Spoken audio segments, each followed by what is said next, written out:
A thug pinned the girl against the elevator wall and pressed a knife to her throat. He whispered that no one could save her here, but when the doors opened, he realized whose daughter he had threatened. A second later, he was begging for this nightmare to be just a movie, because Chuck Norris was standing right in front of him. Don't forget to like this video and subscribe for more intense stories. The city glowed in neon as if it were determined to never let the night fall fully. Cars honked, music throbbed from distant bars, and skyscraper windows twinkled like restless stars.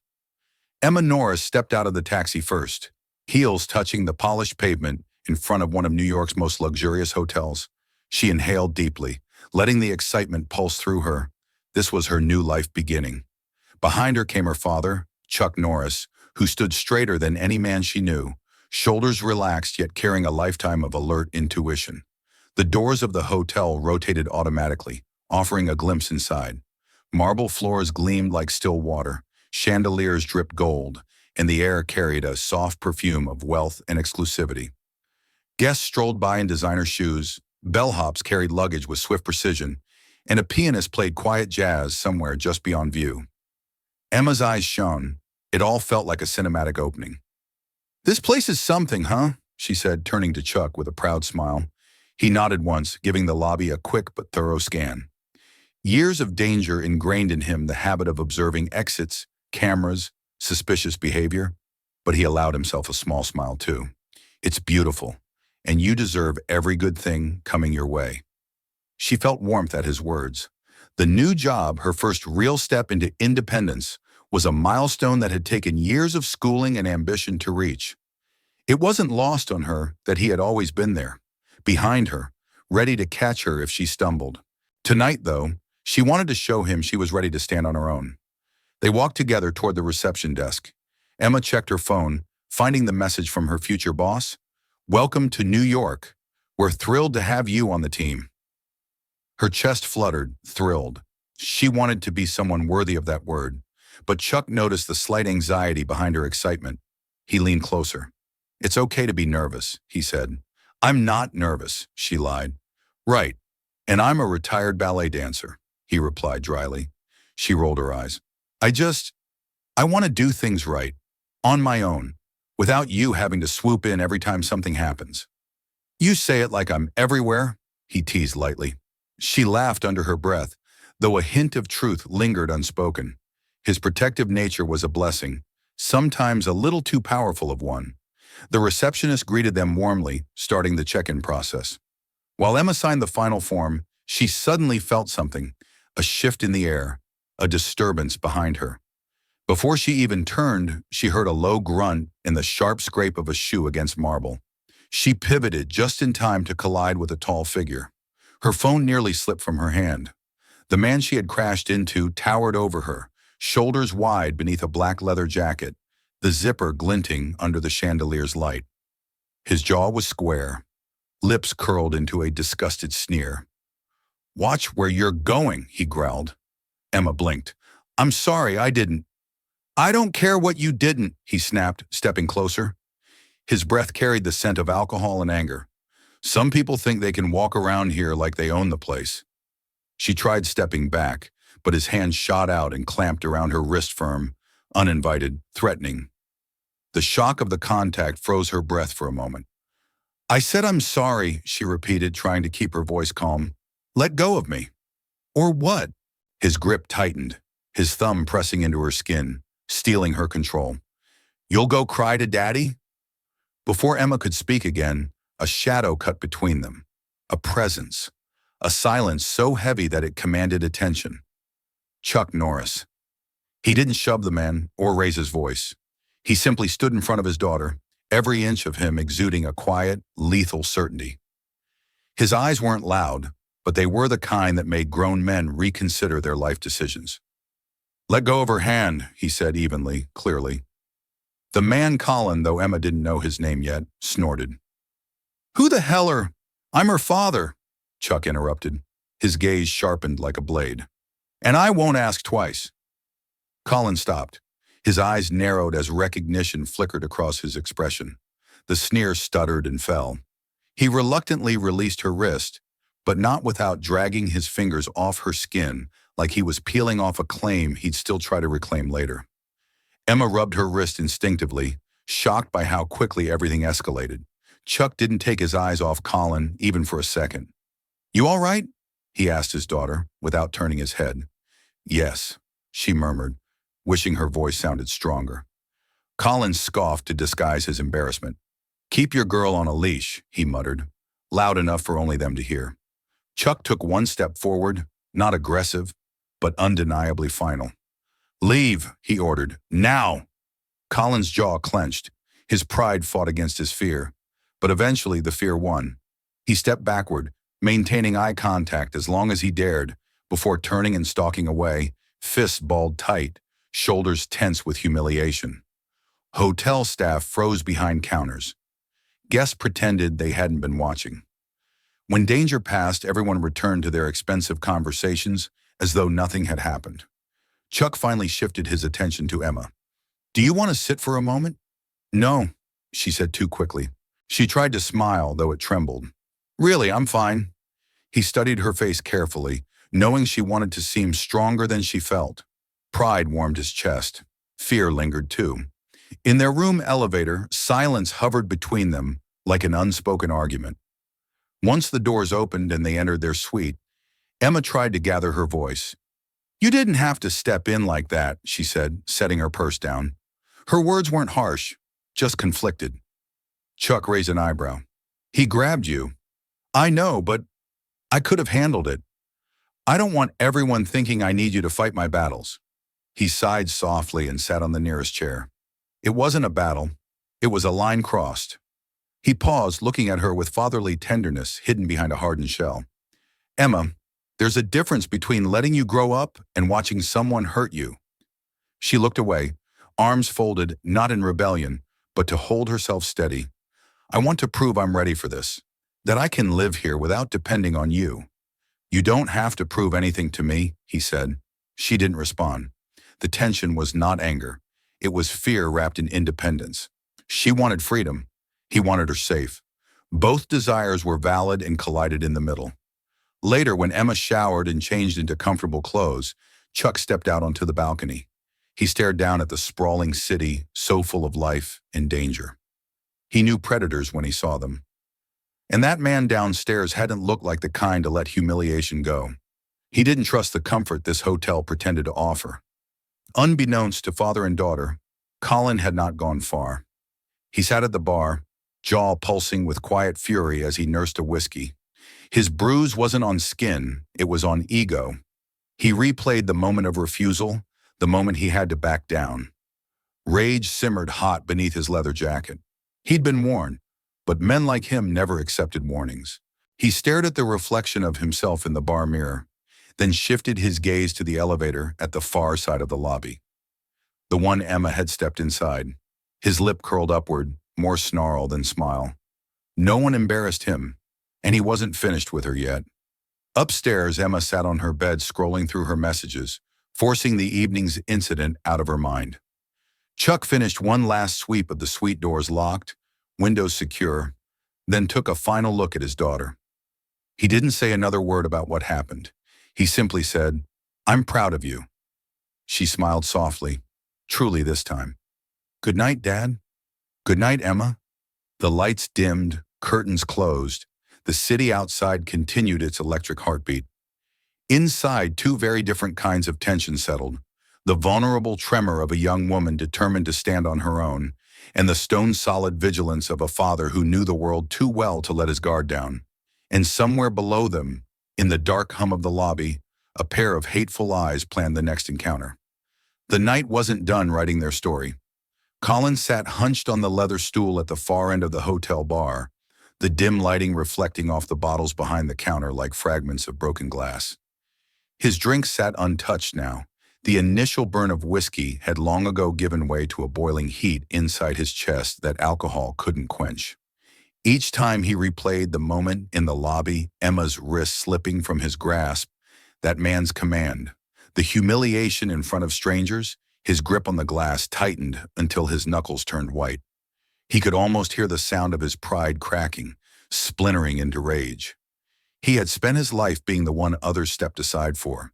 He had built himself on intimidation, on never backing down.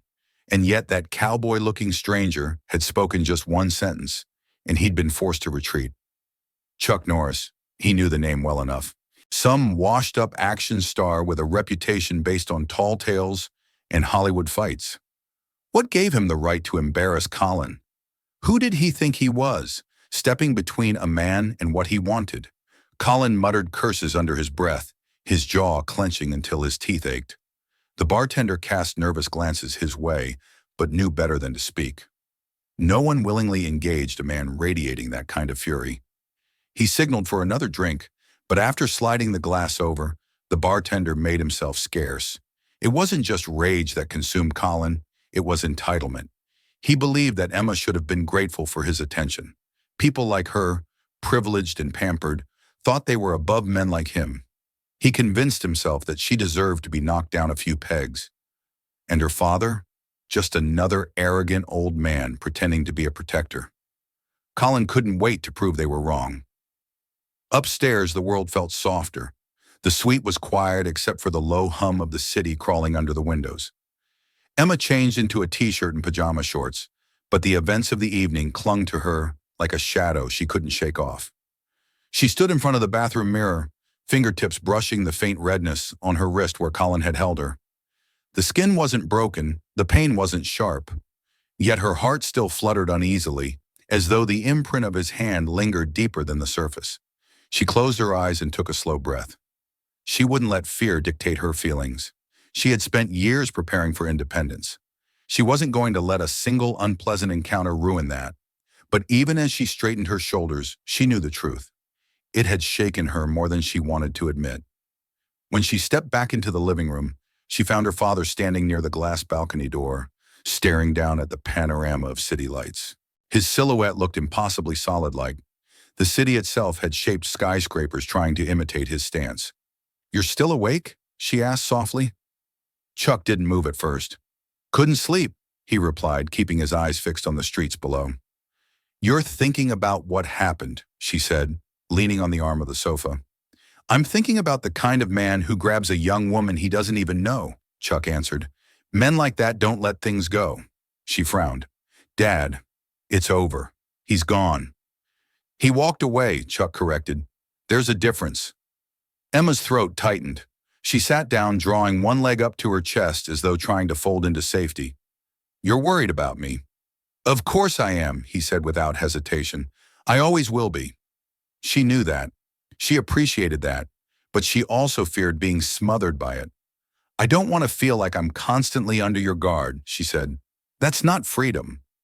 Chuck finally turned to look at her. His expression was weary, not physically but emotionally. "I don't want to cage you. I want you to fly. I just also want you to land safely." That softened her defensiveness. She got up and approached him, placing a hand on his arm. "I'll be okay," she promised. He nodded. He didn't argue.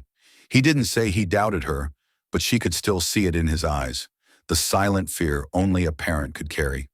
When they finally went to their separate bedrooms, the suite sank into stillness.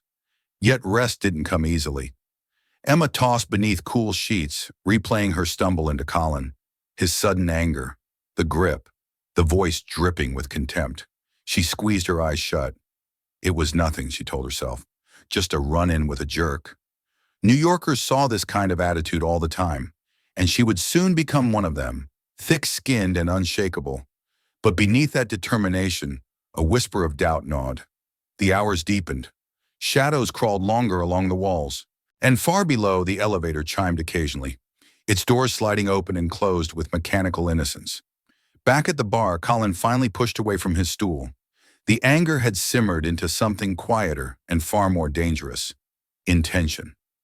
He took a slow stride across the lobby, passing by security cameras without a care. His eyes lifted to the balcony overlooking the open space, imagining the exact floor where their room likely was. He noticed the elevator's sleek metal doors reflecting the lobby lights like blades waiting to slice the night open.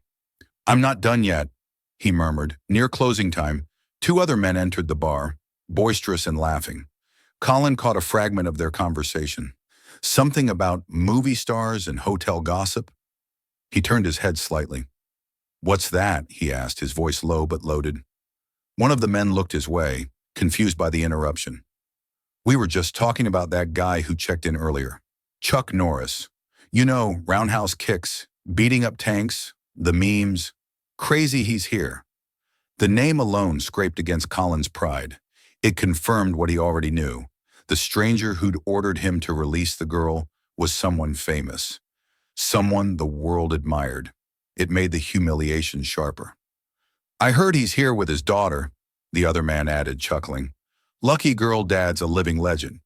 Colin smirked slowly. Yes, it all made sense now. If he wanted revenge, the perfect target wasn't the father, it was the daughter. Wound the heart by striking what it loves. That was a lesson he'd learned long ago. He leaned closer to the men, feigning camaraderie. "You wouldn't happen to know what room they're in, would you?" The men shrugged, not knowing. But that didn't matter. Colin didn't need specifics. He only needed opportunity. And buildings like this always offered moments. The brief seconds when the right doors opened, when someone boarded an elevator alone. He would be waiting for that moment. The next morning, Emma felt the lingering exhaustion of a night only partly slept. But she masked it with makeup and a practiced smile. She insisted on going down for breakfast alone, determined to reassert her independence. Chuck considered saying no, but held back. He watched her straighten her blazer, grab her crossbody bag, and take a confident breath. He believed in her strength, but his instincts prickled like a silent alarm. "You have your phone?" he asked. "Yes, Dad," she said with affectionate exasperation. "And it's charged." "Yes," she sighed louder. He stepped aside, letting her reach the door. "Text me when you're downstairs." "I will." "And if anyone," Emma grinned. "Dad, I've got this." He returned the smile reluctantly. "I know you do." She stepped into the hallway, letting the door click shut behind her. She was determined not to flinch every time a stranger passed. She wasn't going to let one terrifying encounter reshape her entire outlook. She pressed the elevator button and waited. The doors slid open smoothly, reflecting her, face steady, calm.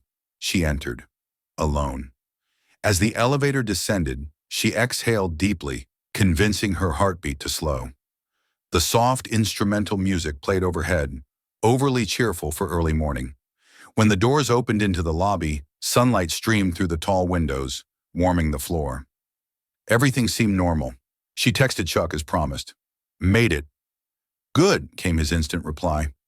She tucked the phone away and went for breakfast.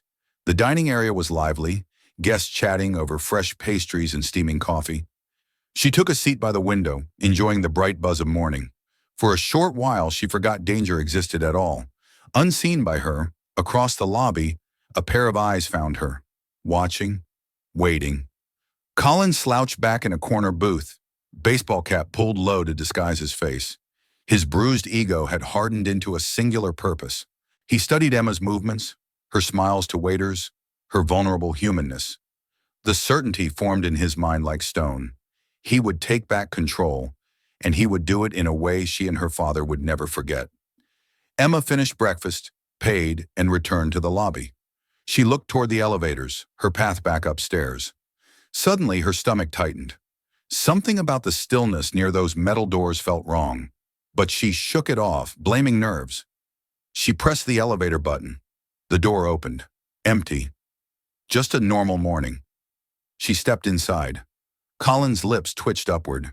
He rose from his seat. Chuck, pacing near the balcony doors upstairs, felt a chill claw up his spine.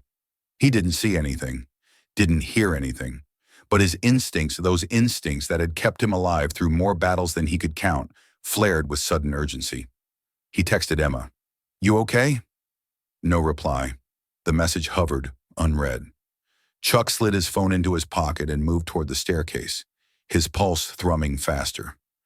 Downstairs, the elevator doors slid shut behind Emma, and Colin moved toward them, slow and patient, like a predator closing in on the certainty of its hunt.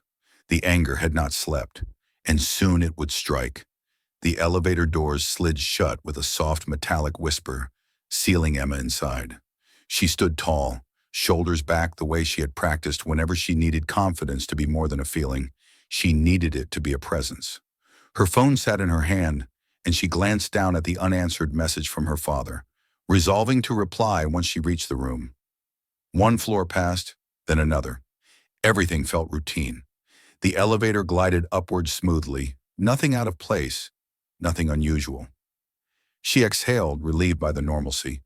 The encounter from last night had become nothing more than an unpleasant memory she was eager to bury beneath the excitement of her future. But then the elevator slowed again. Emma's brows gently furrowed. Her floor hadn't arrived yet. The doors parted, and the moment froze. Colin stepped inside. Her breath caught like a thread snagging on jagged metal. He looked different in the light of day, not softer, not calmer, but more controlled, as if his anger had sharpened overnight into something deliberate and deadly.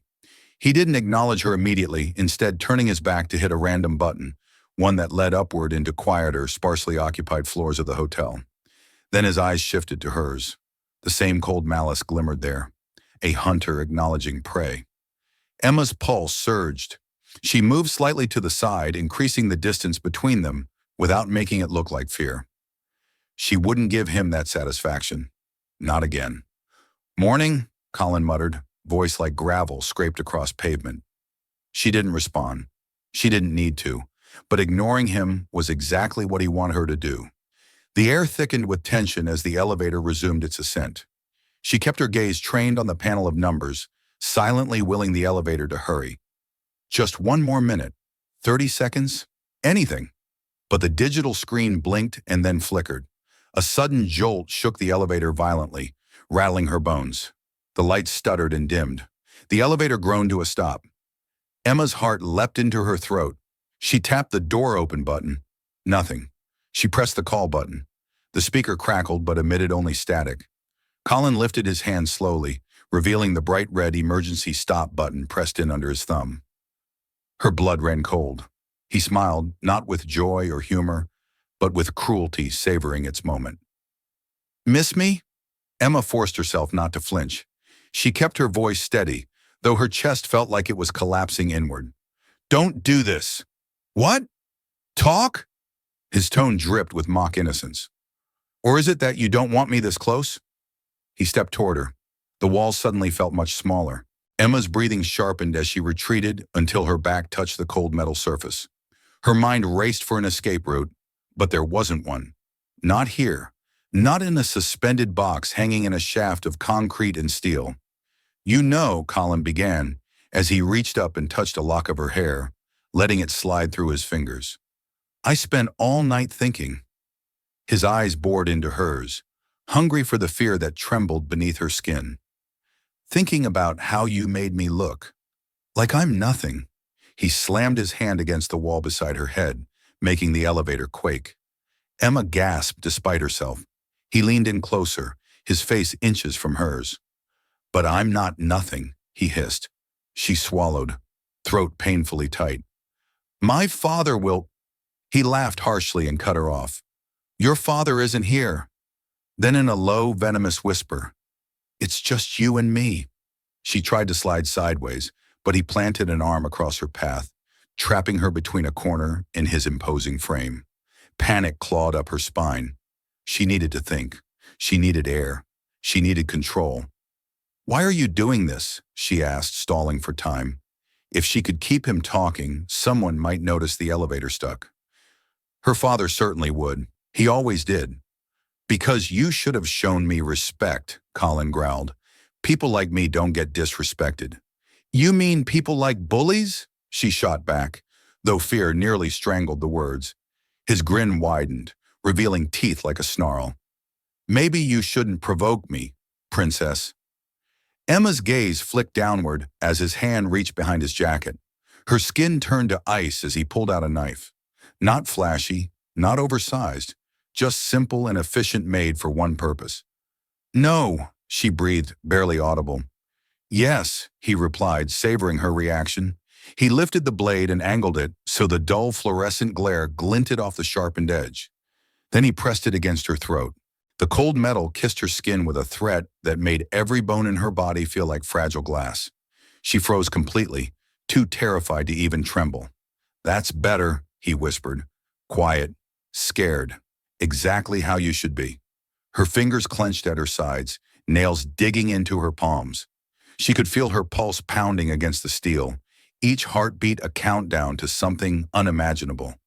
The elevator walls seemed to close in, their sterile metallic surfaces imprisoning her with the monster who wanted to destroy not just her body, but her dignity. "You think he saved you?" Colin asked. "Your daddy? He just delayed the lesson." She turned her head minutely, the knife biting into her skin. "My father's coming." Colin chuckled, low and vicious. "Your father can't kick down every door, can't punch every problem, can't be everywhere." But Emma knew something Colin didn't. Chuck was already on the move. Upstairs, fear and instinct struck Chuck like lightning. The unanswered text, the too silent suite. He didn't hesitate. He stormed toward the elevator bank, scanning the descending floor numbers. He jabbed the call button repeatedly, urgency coiled tight in his chest. His daughter was somewhere below him, and he felt danger radiating through every breath he took. Back inside the elevator, Emma tried to summon courage from any corner of her soul that wasn't drowning in terror. She locked her eyes on Colin's, her voice quiet but unwavering. "You're wrong. He will stop you." Colin's smile curdled. "Let's find out." He released the emergency stop button with a dramatic flourish. The elevator jolted again, lights stabilizing as machinery resumed its climb. But his knife never left her throat. Each passing floor felt like a step toward judgment. Emma's breaths turned shallow as she imagined the doors opening to an empty hallway, with no help anywhere near. Colin leaned closer, his mouth brushing her ear. "When those doors open, don't scream," he murmured. "Unless you want this blade to slip." Emma's heart slammed so hard she thought it might burst. She shut her eyes tight for just a second, long enough to see her father's proud smile, his steady gaze, his hand on her shoulder, promising she could do anything. But right now she didn't need to do anything alone. She needed him. She needed that unstoppable force she always pretended she didn't rely on. The elevator slowed. The soft chime announcing arrival sounded like a death knell. The doors began to part. Colin's grip tightened. Emma's breath caught. The metal panels slid fully open. And standing there, still and silent as a storm about to break, was Chuck Norris. He didn't shout. He didn't rush. He simply looked at his daughter, then at the knife at her throat. In Emma's eyes, fear sparked into desperate relief. In Chuck's eyes, an ancient fire ignited deadly and absolute. Colin's triumphant grin faltered. Emma managed one whispered word, trembling with hope and terror intertwined. "Dad!" Chuck's voice was calm as steel. "Let her go." And for the first time since he stepped into the elevator, Colin hesitated, not because he wanted to, but because somewhere deep beneath his rage, survival instinct finally woke up. The elevator had opened, and doom stood in the doorway. For one suspended heartbeat, the entire world seemed to stop. The knife at Emma's throat, Colin's breath against her cheek, the silent fury radiating from Chuck. Everything was frozen in a single, impossible moment. Light from the hallway stretched into the elevator, like a spotlight on a stage about to erupt into chaos. Chuck stepped inside. He moved slowly, not rushing forward or making a sound that could startle the man holding his daughter. His jaw was set hard as granite, his eyes locked directly on Colin, with the kind of steely focus that came from decades of turning violence into precision. Every muscle in his body seemed coiled, perfectly ready. "I said," Chuck repeated, voice calm but unyielding, "let her go." Colin's grip on Emma tightened in defiance. He pressed the flat of the blade harder against her skin, the sharp edge threatening to draw blood with the slightest tremor. Emma held still as stone, her breath shallow and ragged. "Take one more step," Colin snarled, "and I'll—" Chuck didn't let him finish. In a flash, faster than thought, faster than fear, faster than the breath Colin was about to exhale, Chuck struck. His hand lashed out, a precise strike to Colin's wrist. The knife jolted free as pain exploded through Colin's arm. It flew across the small elevator, clattering against the corner in a metallic scream. Before Colin could even react, Chuck's second strike hit him square in the throat, enough to shut down a shout, enough to steal air, not enough to crush the life entirely. Emma stumbled forward, freed from the trap of Colin's arm. Chuck caught her instinctively, just enough to steady her. He made certain she was behind him, shielded, before he turned back to the threat. Colin wheezed and swung blindly with his fist, a clumsy attempt fueled purely by rage. Chuck sidestepped effortlessly, grabbing Colin's arm and using his own momentum to slam him into the elevator wall.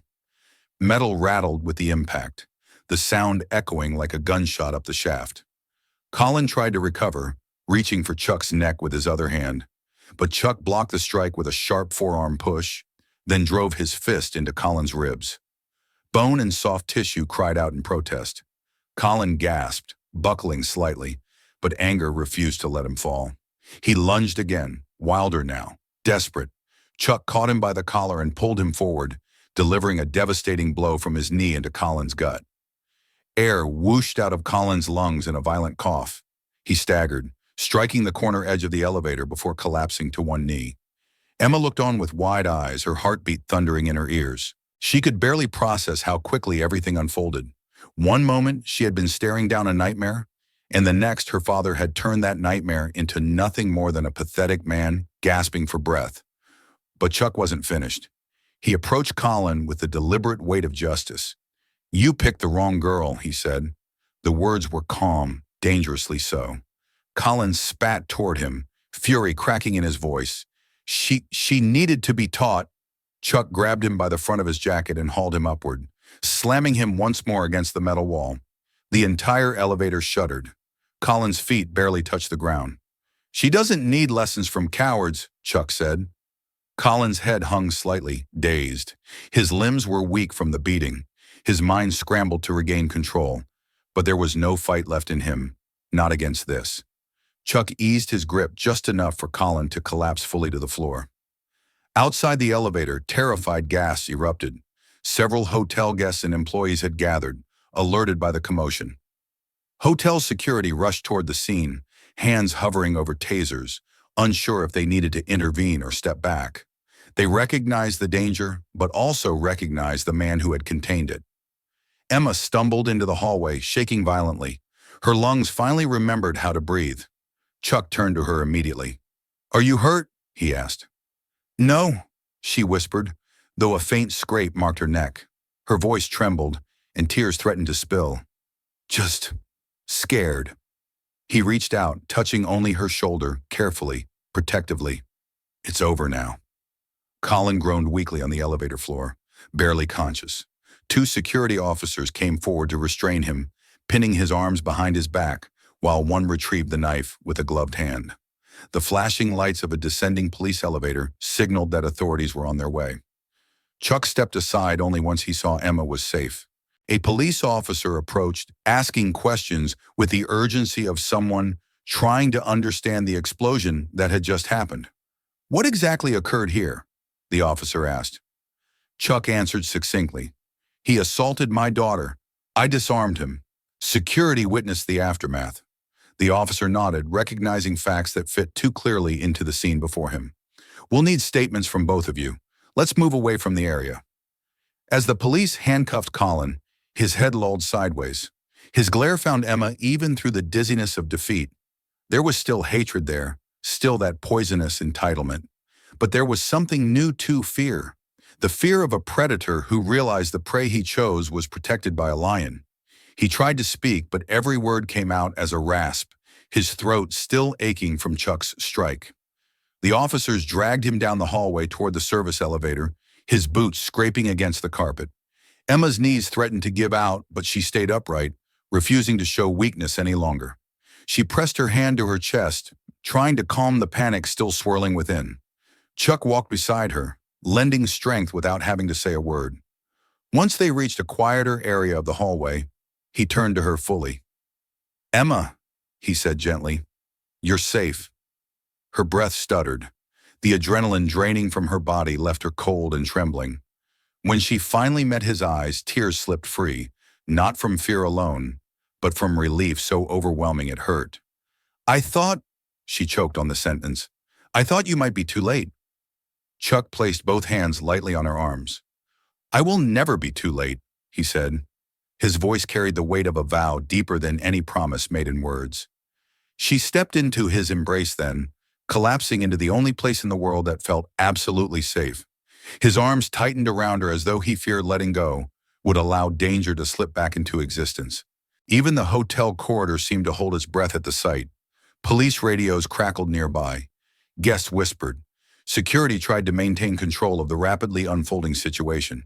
But for that moment, father and daughter existed in a small bubble of survival, bonded by terror, strengthened by love. Chuck stroked her back once, grounding her. When she finally pulled away, she wiped her tears with the back of her hand, embarrassed by her emotions. But he shook his head, reassuring her that strength and vulnerability often live side by side. "Let's get you checked by the medic," he said softly, "just to be sure." She nodded, though a nervous glance toward the elevators betrayed her unease. The thought of stepping inside one again was unbearable. Chuck noticed. He didn't push her. "We'll take the stairs." The police officers returned to gather their statements and guide them through the next steps. Emma answered quietly at first, voice occasionally faltering, but Chuck remained beside her, giving her silent courage. Guests continued to stare, some recognizing him, others whispering in disbelief about what had just occurred. But none of that mattered. The only victory worth noting was that Emma was alive. As Colin disappeared into the custody of the law, the hallway space felt lighter, though the weight of what nearly happened still clung to Emma's nerves. Chuck kept a steady hand near her, not to restrict, but to reassure. He'd saved her life. But the memory of being trapped with a predator would not leave her easily. The physical threat was gone. Yet the emotional battle was only beginning. The ambulance lights flashing outside the hotel cast intermittent streaks of red and blue across the lobby as officers guided Colin toward the exit, his arms secured tightly behind his back. His shoulders slumped, legs dragging, each step proof that for once his violence had met a greater force. And yet even in that weakened state, he craned his neck just enough to seek out Emma. His eyes met hers, bloodshot, hateful, and vengeful. The moment their gazes locked, she looked away, clutching her father's jacket sleeve as if letting go would let the terror seep back into her skin.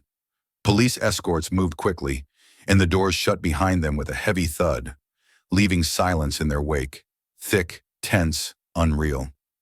Emma's throat tightened. She'd been breathing too fast again.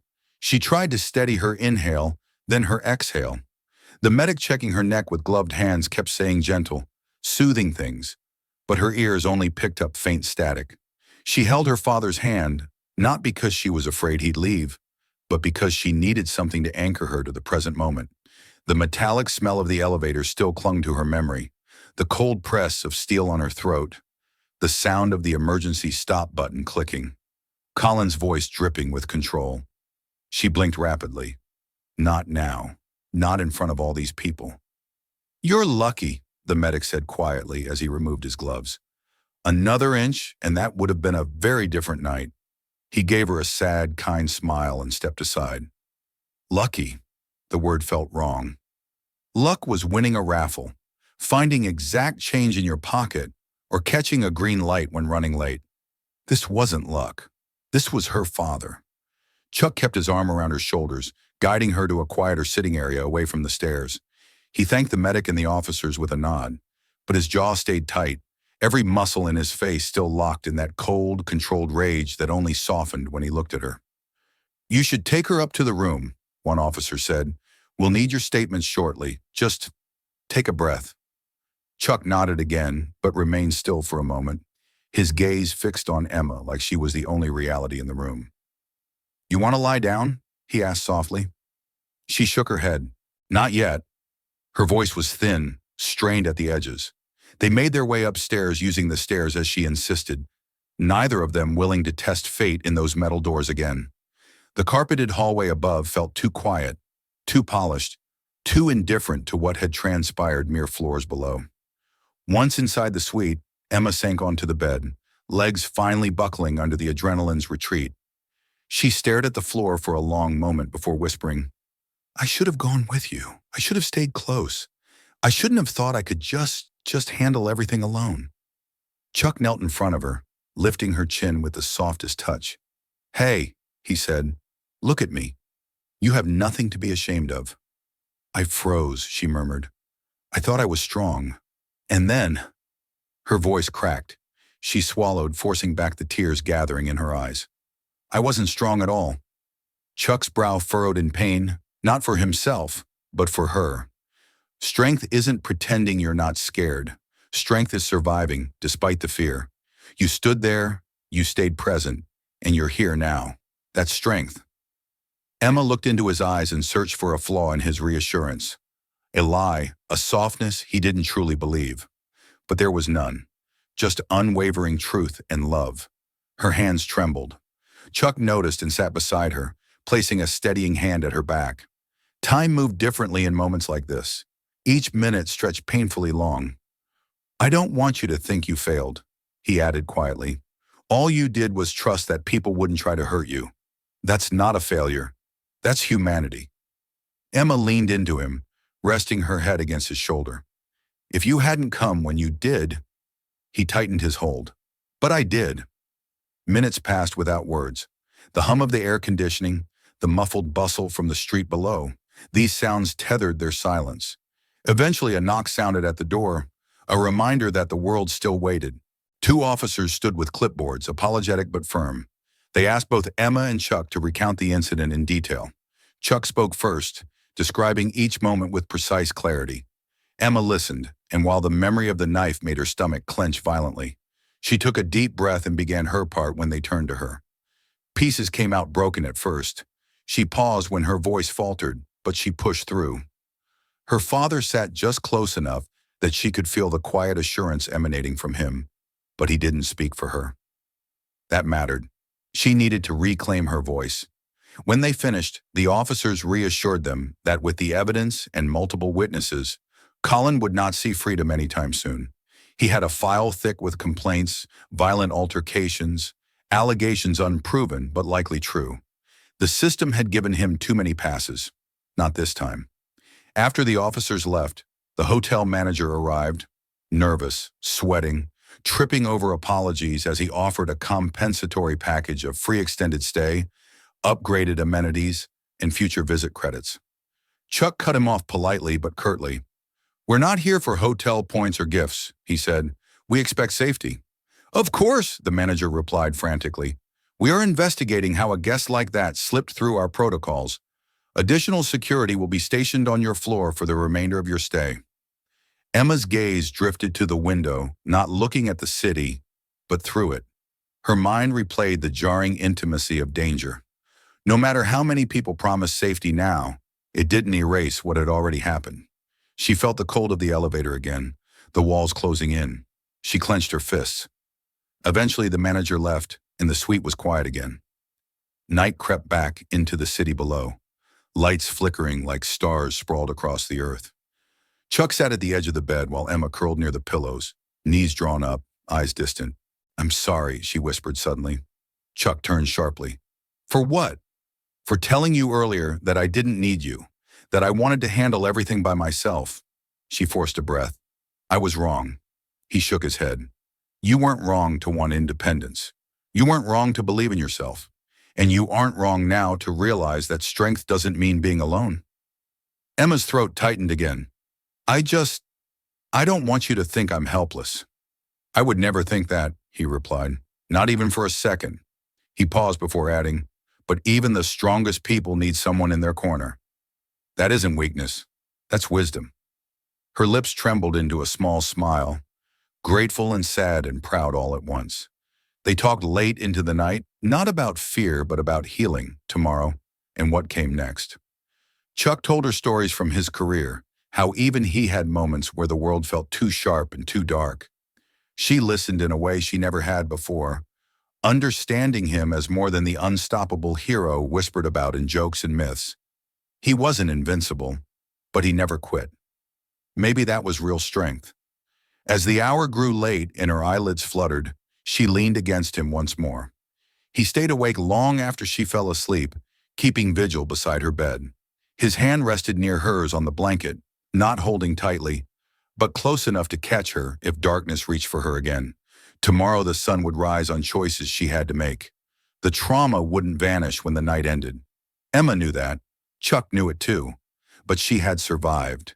And survival, though messy and painful, was the foundation of strength. Chuck watched over her until sleep claimed him as well deep, heavy, but always alert beneath the surface. Outside the window, the city pulsed with light and danger still. But inside the room, safety breathed softly. The price of a mistake had been high, but its lesson had been even higher. And Emma Norris was still here to learn from it. Morning crept in slowly, as though even the sun was cautious not to disturb the fragile quiet that had settled in the suite overnight.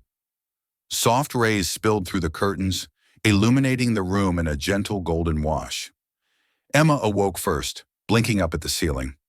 For a brief moment, she drifted in that delicate space between dreaming and memory, before reality pulled the weight of yesterday firmly back onto her chest. Her throat tightened as she brought a hand to her neck, fingertips brushing the faint tenderness left behind. A reminder of the blade, the fear, the helplessness. The nightmare had been real, too real. She inhaled shakily, grounding herself. She was in bed. It was morning. She was alive. Across the room, Chuck was dozing in the small armchair near her bedside. His arms were crossed, head resting awkwardly against the wall. He had never changed into sleepwear. His boots were still on the carpet. He looked as though he had fought sleep until exhaustion finally dragged him under. Even like this, there was something unmovable about him, still guarding, still vigilant. Emma sat up slowly, suppressing a groan from the stiffness in her limbs. The movement stirred him almost immediately. His eyes opened, sharp in an instant, before softening at the sight of her awake. Concern flashed in his expression, quickly replaced with a steady calm. "Morning," she whispered, voice rough. Chuck nodded slightly. "How did you sleep?" "A little," she admitted. "You?" "A little," he echoed. Emma managed a faint smile. For a moment, they simply looked at each other, both thinking of the shadows still lingering from the elevator. Chuck cleared his throat and stood, stretching the strain from his neck. "Do you feel up to breakfast?" he asked. The idea of navigating a bustling dining area made her stomach twist. But she didn't want fear dictating her next move. Not again. She sat straighter. "Yes, I want to try." Chuck gave a small, approving nod and let her take her time getting ready. She dressed in jeans and a sweater, simple clothes that made her feel grounded. When she caught her reflection in the mirror, she studied the girl staring back. The previous day had etched something new into her eyes, something stronger, harder, yet wounded. Stepping toward the door felt like stepping toward a test she wasn't entirely prepared for. But she did it anyway. They walked down the stairs together. Chuck didn't hover over her, but he remained close enough that she could feel the quiet assurance he offered simply by being there. When they reached the lobby, employees offered nervous smiles, pitying glances, and awkward kindness. Emma tried not to shrink under their attention. Breakfast passed in cautious silence. She ate because she needed to, because nourishment was another form of reclaiming control. Chuck watched her without smothering her. Occasionally, he'd offer a small smile or a reassuring look, communicating support without words. When they finished, Chuck excused himself briefly to speak with the officers downstairs about final paperwork. Emma decided to return to the room ahead of him. She approached the stairwell door, hand hovering just above the handle, when a realization struck her. She could choose differently. She didn't need to avoid elevators forever. She didn't want to give that metal box the power to dictate her movements. Her eyes shifted to the bank of elevators. Everything in her body tensed, muscles tightening as though resisting a command. Her heart gave a nervous jolt. But beneath the fear, something fierce stirred. She took a step toward the elevator. Just one step, and it felt monumental. She pressed the call button and stood waiting. The lobby hummed around her. Conversations, footsteps, soft piano music. But the world seemed to narrow down to the silver doors in front of her. They slid open with that familiar sigh. Empty. Emma hesitated only a heartbeat before stepping inside. Her pulse accelerated, but she lifted her chin, refusing to let it bow her head. She selected her floor and took a steadying breath. The doors clicked shut, enclosing her in the space that yesterday had nearly become her tomb. The music overhead played the same bright instrumental, but this time it didn't feel mocking. It felt like a challenge. The elevator moved, smooth, predictable, no jolts, no stops. Her chest tightened anyway, panic coiling in her ribs. But then the elevator halted at her floor. The doors parted, and nothing happened. There was no knife, no laughing voice, no nightmare returning. She stepped out into the quiet hallway. Chuck appeared at the far end just then, having returned via stairs. He paused mid-step when he saw her emerging from the elevator, standing tall. Their gazes locked. She expected him to rush to her, to praise her or scold her or wrap her in an embrace. But he didn't. He simply stood there, offering a soft nod that carried pride, acknowledgement, and respect all in one. Emma felt her lips curve into the smallest but truest smile she'd worn since arriving in New York. "That was brave," Chuck said finally as he approached. "That was necessary," she corrected gently. He rested a hand lightly on her shoulder. She didn't shrink from the contact. Instead, she leaned into it ever so slightly. "You sure you still want to stay here? Start your new life?" Chuck asked quietly. Emma thought carefully before speaking. "Yes, I'm scared, Dad. I won't pretend I'm not. But fear can't be the thing that decides for me. I want to be here. I want to grow here. And I want to be able to walk into an elevator without wondering if something terrible will happen again." "It won't," he promised, though they both knew the world offered no such certainty. "It might," she countered, "but if it does, I'll handle it, and I'll know that you'll be there if I need you. Not to fight every fight for me, but to remind me I can win my own." Chuck's eyes softened in a way rarely seen. "You already have," he said. They stood side by side, looking down the hallway, not as protector and protected, but as equals, each strong in different ways. Later that day, they checked out of the hotel together. Staff lined up to apologize once more, offering assurances that protocols were being rewritten to prevent anything like this from happening again. Chuck accepted their apologies with the respectful nod of a man who understood that danger sometimes hid in plain sight, waiting for even the best-intentioned guard to look away. Outside, the city unfolded before them, vibrant, unpredictable, full of opportunity and risk. Emma lifted her face to the skyline, inhaling the breath of a future she refused to run from. Chuck collected their bags and paused beside her. "What now?" he asked. Emma slipped her hand into his for a brief squeeze, not dependence, but gratitude. She let go and smiled. "Now," she said, "I start my life." Chuck nodded. "I'll be around." "I know," she replied, and for the first time since the nightmare in the elevator, confidence, not fear, echoed through her. They walked down the busy street, Emma just a little ahead, choosing her own path, her father walking beside her, not shielding her from the world, but sharing it, ready to catch her only if she fell. Because true strength, she now understood, wasn't never needing help. It was knowing she had the power to stand and the courage to reach out a hand if ever she needed someone to stand with her. And with that knowledge, Emma Norris took her first real step into independence, unbroken, unafraid to feel fear, and undeniably unstoppable.